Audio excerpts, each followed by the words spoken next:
아버지 하나님, 오늘도 우리에게 새 날을 주시고 이 한 날을 살아갈 수 있도록 우리에게 귀한 은혜와 선물 주셔서 고맙습니다. 이 하루를 살아갈 때 성령 하나님 우리 가운데 역사하시고 기름 부어 주시어서 우리의 모든 마음과 생각과 우리의 모든 의지를 다 주님 주장하시고 우리를 사용하여 주시어서 아버지 하나님, 우리의 생각은 성령의 생각, 거룩한 생각 되게 하여 주옵시고, 아버지 하나님, 우리의 가슴은 주님을 향하여 뜨거워지는 이 하루가 되게 하여 주옵시고, 우리의 손과 발은 성령의 도구가 되어 능력 있게 쓰임받을 수 있도록 주님 역사하여 주옵시고, 우리의 머리는 성령의 지혜로 충만할 수 있도록 주님 역사해 주시옵시고, 우리 영혼의 모든 성도들을 사용하시고 써 주셔서 아버지 하나님, 우리 영혼의 성도들의 발걸음이 닿는 곳마다 놀라운 능력의 성령의 권세가, 성령의 역사가 나타나는 복된 하루가 되게 하여 주옵소서. 오늘도 우리 성도들의 걸음걸음 지켜주시고 인도하여 주시옵시고, 또한 아버지, 오늘 이 새벽에도 주님 전에 엎드려 싸우니 새벽에도 오시는 아버지께서 우리의 기도를 들으시며 이 하루도 도우시고 함께하여 주시옵소서. 이 한날을 아버지께 온전히 부탁하옵고 우리 구주 예수님 이름으로 감사하며 기도합니다. 아멘. 오늘 하나님 말씀 함께 봅니다. 잠언서 29장 15절부터 17절 말씀을 함께 봅니다. 15절과 17절 우리 함께 보도록 하십니다. 채찍과 꾸지람이 지혜를 주거늘 임의로 행하게 버려둔 자식은 어미를 욕되게 하느니라. 17절, 내 자식을 징계하라. 그리하면 그가 너를 평안하게 하겠고 또 내 마음이 기쁨을 주리라. 아멘. 할렐루야. 좋은 아침입니다. 오늘도 여러분 주 안에서 복된 하루 되시고 성령님께 나를 내어 드리세요. 그래서 성령께서 나를 쓰시도록, 그러면 성령의 지혜, 성령의 능력, 성령의 인도하심, 성령의 놀라우신 은혜가 우리 가운데 충만하게 나타나게 될 겁니다. 오늘도 여러분 거룩한 성령의 도구가 되어져서 성령님께 붙들려 쓰임받는 성령의 사람들이 되시기를 축복하고요. 오늘 말씀에 보면 아동 학대에 대해서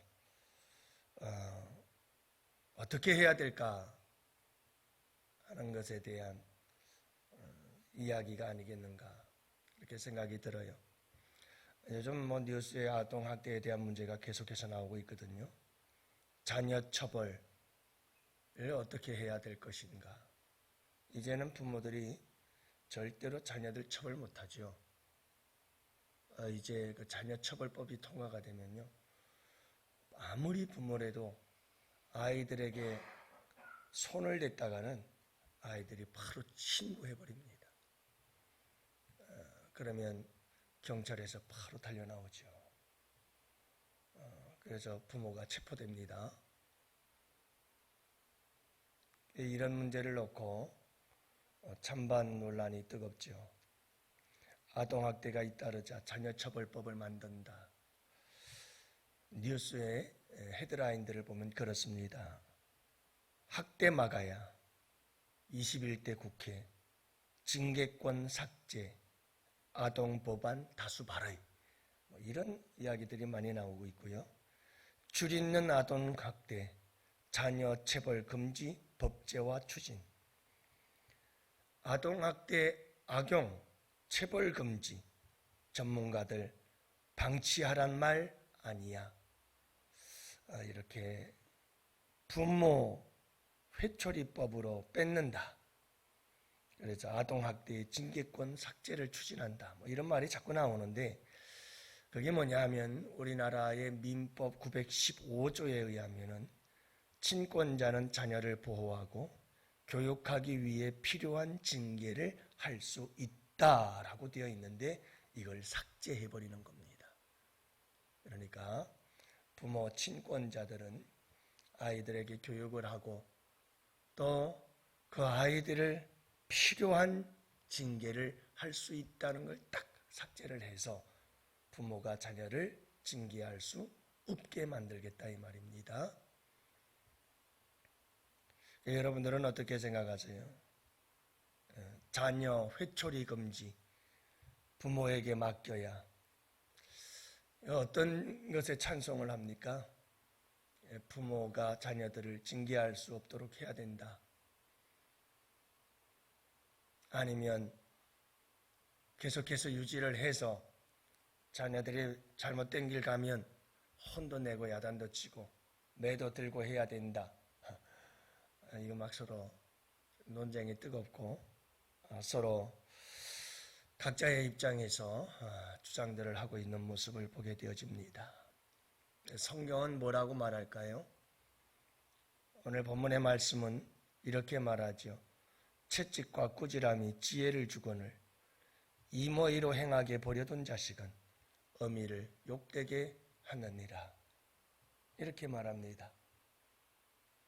성경은 잠언서는 채찍과 꾸지람이 아이들에게는 지혜를 준다. 이모이로 그냥 내버려뒀다가는 그것은 어미를 욕되게 하는 자식이 된다고 말씀하고 있어요. 17절에도 내 자식을 징계하라. 그리하면 그가 너를 평안하게 하겠고 또 내 마음에 기쁨을 주리라. 이렇게 말씀하고 있죠. 그래서 여러분 이 말씀을 보면 우리에게 분명한 것은 그겁니다. 자라나는 우리 자녀들에게는 채찍과 꾸지람과 징계가 필요하다 하는 겁니다. 그런데 그 중에서 몇몇 부모들은 어제도 말씀을 드렸습니다만 특히 요즘에 젊은이들이 많이 그렇거든요. 아이들이 자기의 인생의 걸림돌이라고 생각을 해요. 무책임한 거죠. 낳아놓은 게 누군데 당신들이 낳아놓고는 그 자식이 자꾸 자기들의 인생의 걸림돌이 된다고 생각을 해요. 내가 하고 싶은 대로 좀 하고 살고 싶은데 자식들 때문에 그걸 못한다는 거예요. 여러분 자기가 낳은 자식을 위해서 희생할 생각은 하지 않고 자식 낳아놓고는 이 자식 때문에 내가 이 젊은 인생 즐기지 못하고 이 자식들 때문에 내가 고생한다고 생각을 하니 그 자식이 얼마나 믿겠어요. 그러니까 자녀들을 폭행을 하고 그리고 아이들을 심지어 굶겨 죽이기를 안 하나 때려 죽이질 않나 이런 일들이 일어나게 되는 거죠. 그렇다고 해서 자식들에 대한 부모의 체벌권을 없애버리고 아이들이 엄마 아빠가 때리면 경찰에 신고하는 시대가 돌아온다고 한다면 이것 또한 뭐가 되겠는가?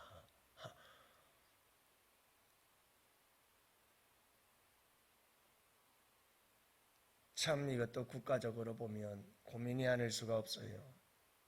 그러나 여러분 우리가 분명히 따라야 할 나라의 법, 대한민국의 헌법 위에 우리는 하나님 나라의 법이 있잖아요.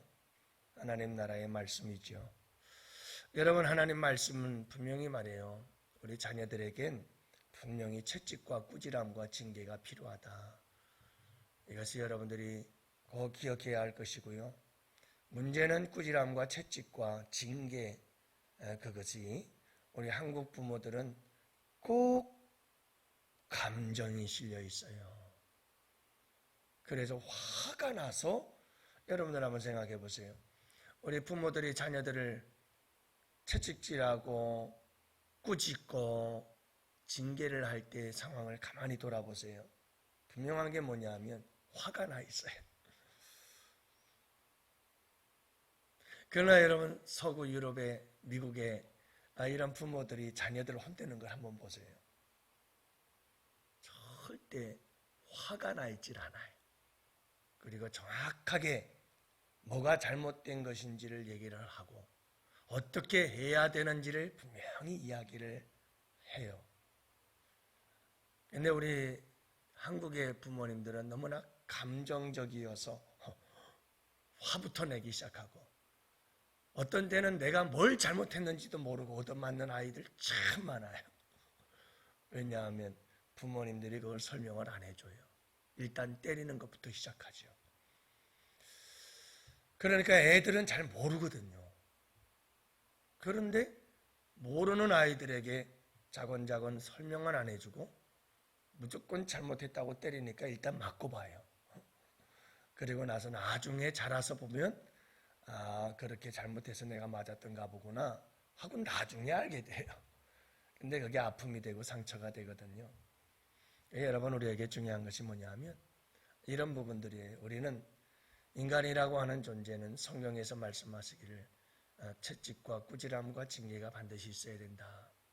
그런데 이것은 여러분, 우리 자녀들을 키울 때에도 필요하지만 하나님의 자녀로서 우리에게 필요하다는 걸 잊지 말아야 돼요. 우리는 하나님의 자녀예요.